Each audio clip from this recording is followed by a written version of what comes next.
तो चलिए अब आपको यूपी के रीजन वाइज बताते हैं कि वहां पर क्या हाल रहने वाला है, किस तरीके से भाजपा मजबूती के साथ अलग अलग रीजन में दिखाई दे रही है।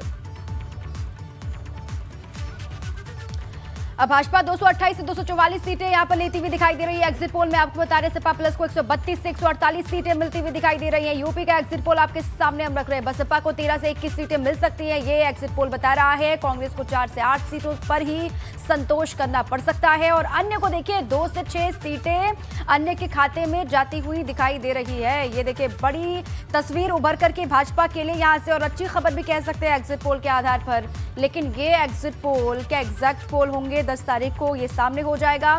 403 विधानसभा की सीटें जया और उसमें भाजपा के लिए अच्छी खबर है। बिल्कुल दीपा, और 403 सीटों पर हाल क्या रहने वाला है ये हमने अनुमान लगाया है और उसी अनुमान के तहत जनता का मूड क्या बना है इस बार के लिए वो हमने एग्जिट पोल के जरिए सामने रखा है जनता के। और इसमें भाजपा को बहुमत मिलता हुआ दिखाई दे रहा है। और अब देखिए पश्चिमी यूपी का एग्जिट पोल हमने रख दिया है। 136 सीटें हैं, भाजपा प्लस को 67 से 71 है, सपा प्लस को 59 से 63 है। बसपा की बात करें तो 5 से 7 सीटें जाती हुई दिखाई दे रही हैं। कांग्रेस को 0 से 1, जबकि अन्य के खाते में भी 0 से 1 सीटें जा सकती है। और यहां पर देखिए कि जो लगातार समाजवादी पार्टी कह रही थी कि पश्चिम यूपी में भारतीय जनता पार्टी को बहुत बड़ा नुकसान होगा, लेकिन उस तरीके के आंकड़े नहीं दिखाई देते हैं।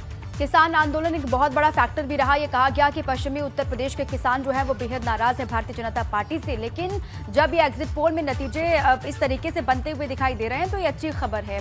अब देखिए पश्चिम यूपी के बाद बात कर लेते हैं अवध क्षेत्र की। यहाँ पर एग्जिट पोल की क्या तस्वीरें देखिए, 118 सीटें यहाँ पर हैं और भाजपा को 77 से 81 सीटें मिलती हुई यहाँ पर दिखाई दे रही है। सपा को 33 से 37 सीटें, बसपा को 2 से 4 सीटें, कांग्रेस को 1 से 2 सीटें और साथ ही अन्य को 0 से 1 सीट यहां पर मिल सकती है। अवध क्षेत्र में भी एड़ी चोटी का जोर सभी पार्टियों ने लगाया, लेकिन यहां पर भी भाजपा को सीधा फायदा मिलता हुआ दिखाई दे रहा है।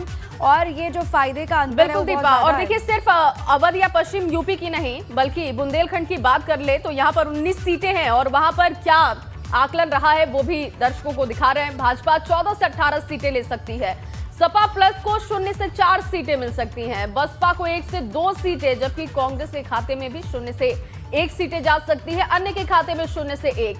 19 सीटें यहां पर है। और देखिए भारतीय जनता पार्टी 18 सीटें ले सकती है।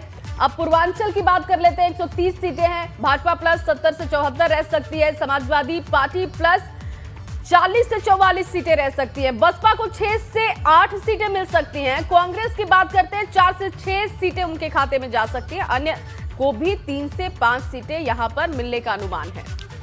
तो पूर्वांचल का द्वार जो है वो भाजपा के लिए खुलता हुआ दिखाई दे रहा है। अब देखिए यूपी में 7 चरणों का विधानसभा चुनाव खत्म हो गया है। ऐसे में जो एग्जिट पोल सामने आए हैं उसमें बीजेपी की जीत होती साफ तौर से दिखाई दे रही है।